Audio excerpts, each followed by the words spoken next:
Само неколку дена откако ја објави стратегијата за иднината со која е предвидено до 2030 година сите модели на Jaguar и 60% од Land Rover да бидат електрични, од компанијата стигнуваат вести дека имаат намера да отпуштат 2000 своји работници.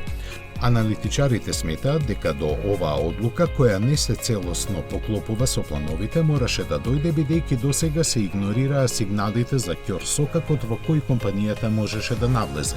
Имено, иако беше прв во својата класа во Европа, единствениот нивни електричен модел I-Pace од своето представување пред 3 години не успеа да наметне доволно силно темпо за електрификацијата на гамата на овој производител.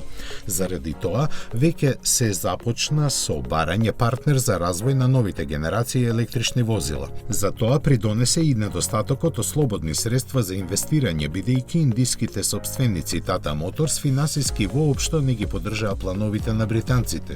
Тоа само по себе доведе до неопходност за кратење на трошоците, кои според финансиската ситуација во која се наоѓа Jaguar Land Rover единствено може да се спроведат со намалување на сегашното производство и отпуштање работници. Доколку се помине колку толку безболно, целосното преминување кон електричните технологии треба да започне во 2024 или 2025 година. Планирани се најмалку 6 целосно нови електрични модели за кои ќе се развиваат две различни платформи. Минималните трошоци за тоа се проценуваат на 2,5 милиарди фунти, а во моментов компанијата има недостаток од 1 милиарда фунти кеш.